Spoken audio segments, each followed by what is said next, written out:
en fait est sorti il y a quelques semaines maintenant. Je vais mettre ça là. Tac, une petite promo. Je vais vous mettre. Finalement j'ai pris, j'ai craqué. Donc les 3 premiers tomes à 5 euros. Donc pour 15 balles, vous avez des tomes des Gouttes de Dieu qui coûtent normalement 10 euros pièce ou 9,90 pièces.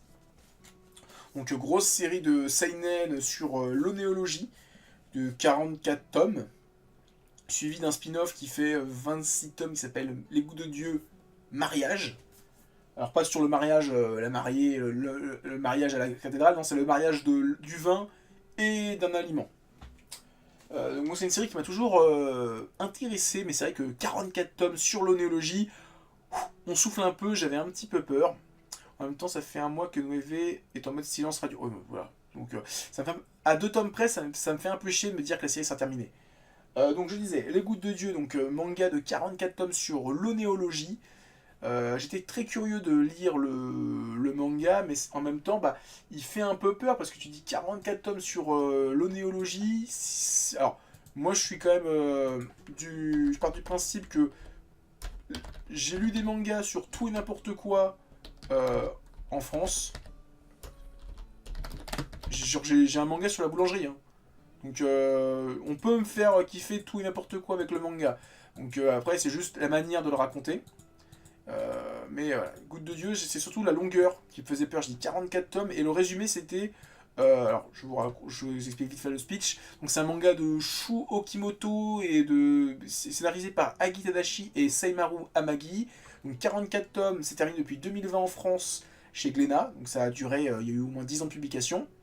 Donc on va suivre, donc c'est Yukata Kanzaki, onéologue mondialement connu, décède. Le monde du vin est en émoi. En effet, le maître possède l'un des plus extraordinaires caves dont on puisse rêver. Shimizu Kanzaki, son fils, lui n'est en rien amateur de vin.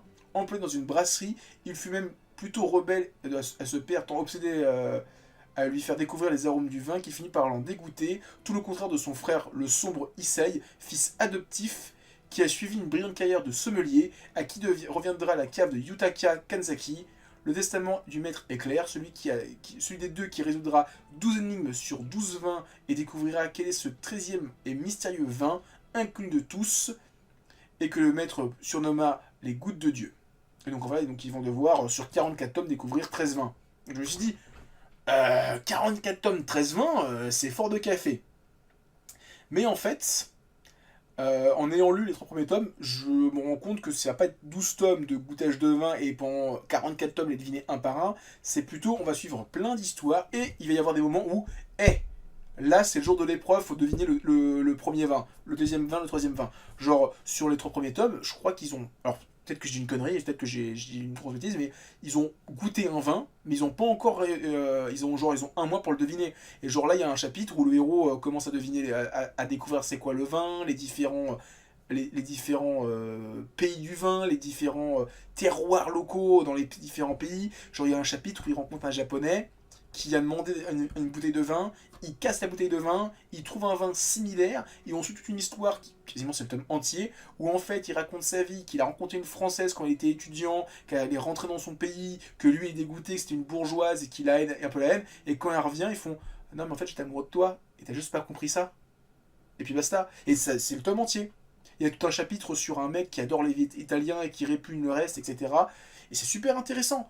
Et on apprend des choses, surtout que... Alors, je pense que je sais pas si c'est Glénat qui a fait ça ou si c'est dans l'édition japonaise, mais il y a des choses qui sont super intéressantes. C'est que au début, il y a une petite préface d'un monsieur, sûrement d'un onéologue en français. Donc, c'est une préface de Michel Dauvaz. Michel Dauvaz est professeur à l'Académie des Vins dès sa fondation par Steven Spurrier.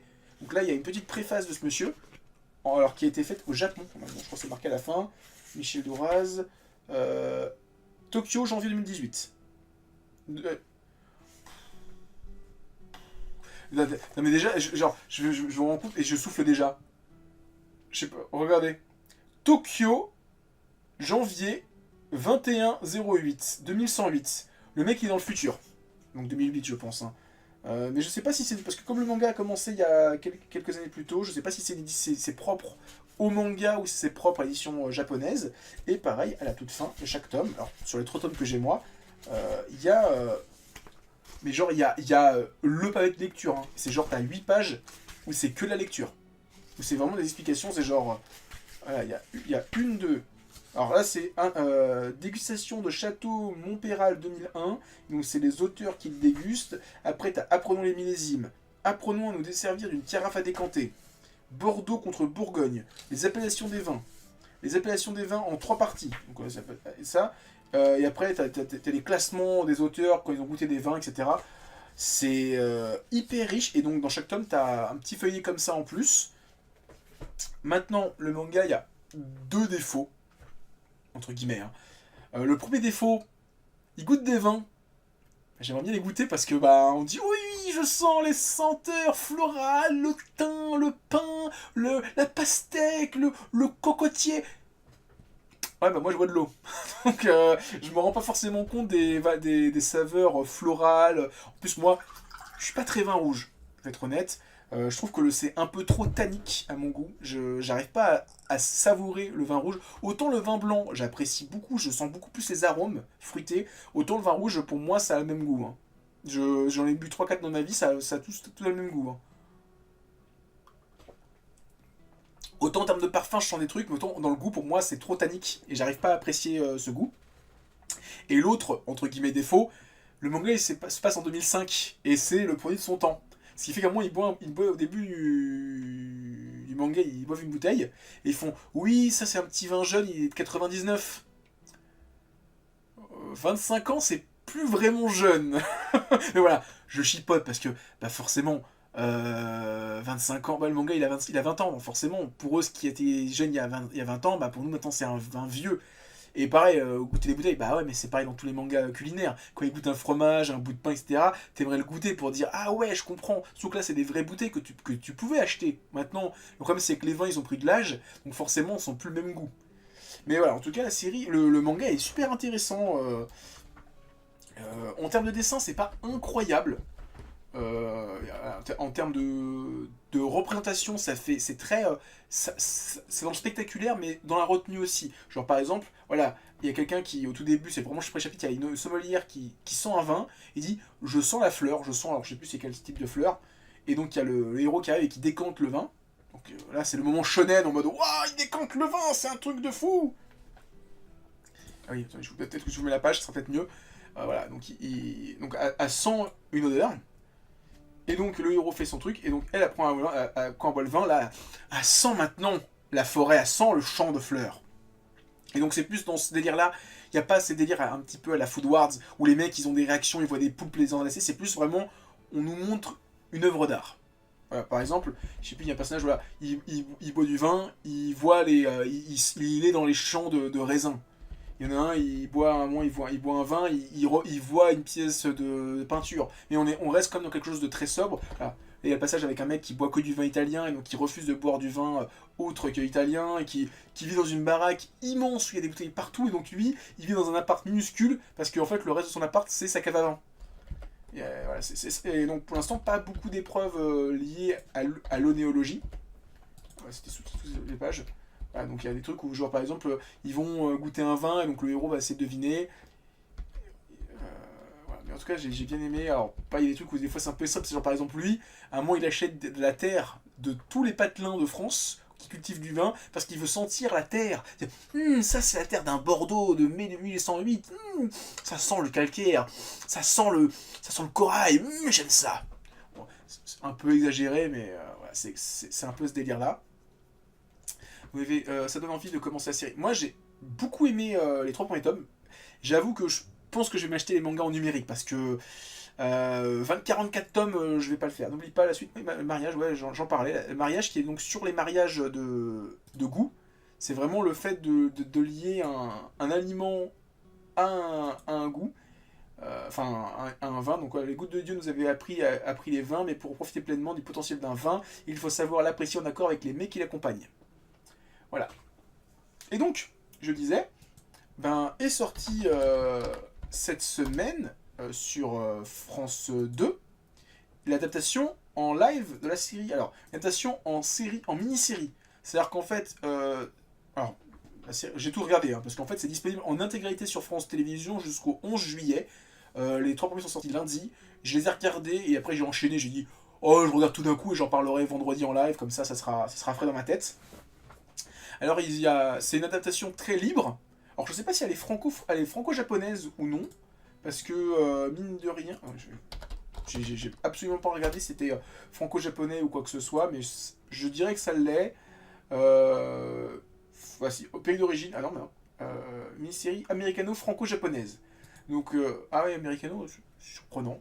Donc en fait, le truc c'est que le héros, donc Shizuku, qui est ici, est remplacé par la jeune fille rousse.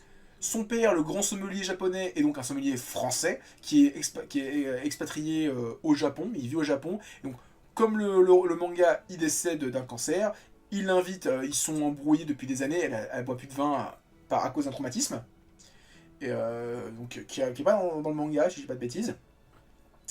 Et donc, à part au Japon, il y a son élève qui est donc le fils adoptif, élève, disciple, etc.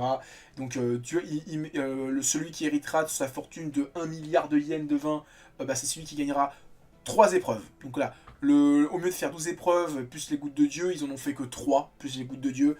Donc c'était un moyen de condenser l'histoire. Donc j'ai l'impression que la série a condensé tous les arcs narratifs en 8 épisodes. Donc j'espère que ne pas mettre gâché certaines révélations, plot twist du manga. J'espère pas.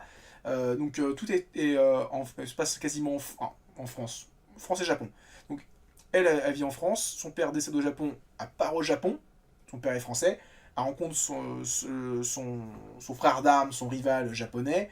Et il y a beaucoup de moments où tu dis, ça sent quand même les gros bourgeois français, parce que j'ai genre, mon père est décédé au Japon, je vais au Japon. Ton père il dit, oui, il faut que tu t'entraînes, tu vas voir mon ami. Elle retourne en France, à Bordeaux. Elle fait, ok, je me suis entraîné, je retourne au Japon. Je repars en France. Genre, elle a dû faire au moins 8 allers-retours en 8 épisodes. Genre, mais un épisode sur 2, elle part au Japon, l'autre elle part en France. C'est un truc de fou. Sur 6 mois, elle a fait 4 allers-retours Paris-Japon. Hein. Au prix des billets, c'est un truc de fou. Et donc c'est hyper intéressant parce que il y a, encore une fois, on montre les différents l'onéologie. On nous explique alors, parce que l'héroïne, il connaît que dalle en vin, mais elle a un sens du palais et du goût qui est énorme. Genre, elle arrive à différencier les goûts, donc en fait, elle va miser là-dessus. Genre, elle boit le vin, sa première preuve, c'est de boire un vin et de le reconnaître. Donc, l'un est un super néologue, donc il a reconnu tout de suite, elle sait pas, donc elle va se poser des questions, elle dit, oui, j'ai senti de la fougère, de la mûre et deux autres fruits. Et donc il y a tout un épisode entier sur une enquête, il essaie de trouver des vins, il livre des livres, il cherche, etc. J'aime beaucoup comment la série a essayé de représenter les goûts. C'est genre la première fois qu'elle boit un vin, comme elle n'est pas habituée, elle sent tous les goûts arriver en même temps, et en fait ça lui fait une explosion à la gueule, avec plein de fumée, de couleurs, pour présenter chacun des goûts qu'elle identifie, mais elle n'arrive pas à différencier. Et au fur et à mesure qu'elle va affiner son palais, au lieu de voir de la fumée, elle va voir juste une fraise, de la mûre, du céleri rab, de la craie, etc. Et donc elle va voir les ingrédients devant elle, et elle va faire, ok, il y a ça, ça, ça, à combiner dans sa tête, et ok, donc le seul vin où il y a ces 4 arômes en même temps, c'est celui-ci. Et après on t'explique que la couleur du vin, en fonction s'il est plus ou moins foncé, ça peut permettre de savoir l'âge. Au niveau de l'odeur, tu peux déjà deviner c'est quelle région, etc. Enfin, c'est assez impressionnant tout ce qu'on peut t'amener. Moi j'ai beaucoup aimé la série, en tout cas. Après, je vais pas aller trop loin parce qu'il y a pas mal de plot twists, de choses qui, j'espère, ne sont pas dans le manga d'origine et qui sont vraiment une création purement de la série franco-japonaise. J'en dirai pas plus parce que j'ai peur de me gâcher certains retournements de situation sur les personnages, même s'il y en a beaucoup qui, je pense, ils sont des pures créations. Parce que j'ai pas reconnu, sur les 3 tomes que j'ai lus, j'ai reconnu aucun personnage. Même l'héroïne et Enfin, si, j'ai reconnu le rival et l'héroïne. Mais alors, c'est en plus, l'héroïne, ils ont fait un petit clin d'œil. C'est que, comme son père est fan du Japon, elle a un prénom japonais. Elle s'appelle Shizuku, en japonais. C'est son deuxième prénom, qui est le nom du héros des Gouttes de Dieu. Voilà. Pareil, les Gouttes de Dieu, je sais c'est quoi maintenant. Et bon, j'espère que le plot twist sera différent dans le manga, sera mis différemment. En tout cas, les Gouttes de Dieu, c'était sympathique. Moi, j'ai beaucoup aimé. Maintenant, je vais lire le manga, mais alors, pas tout de suite. Hein. Je pense que je vais attendre 1 an ou 2, parce que les 44 tomes, je pense que c'est intéressant de tout lire d'une traite, ou au moins de lire de manière assez continue.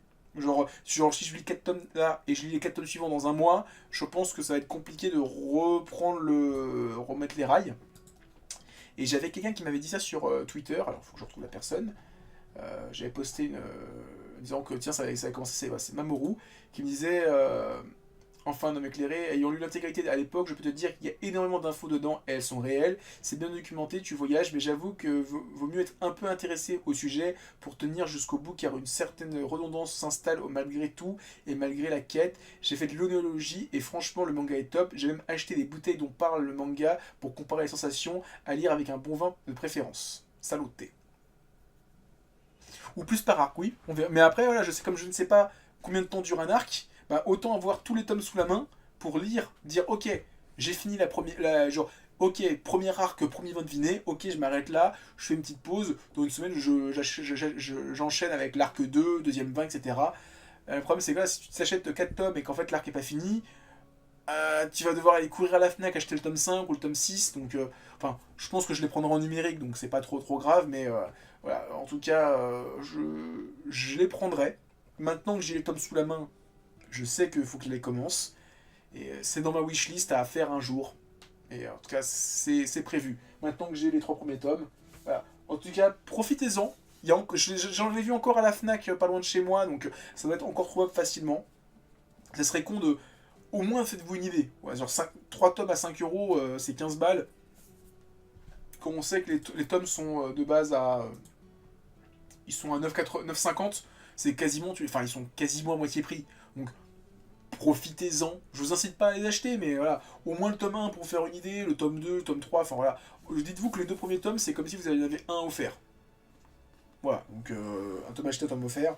En tout cas, moi j'ai bien aimé ces 3 premiers tomes. Je suis curieux maintenant de lire la suite. En tout cas, la série télé est très très bien. Et en plus, c'est disponible gratuitement, encore une fois, sur France TV. C'est gratuit. Il y a juste besoin de créer un compte. C'est tout. Pas besoin de payer, débourser 1 centime. Et c'est gratuit en VF jusqu'au 11 juillet. C'est ce que j'ai vu.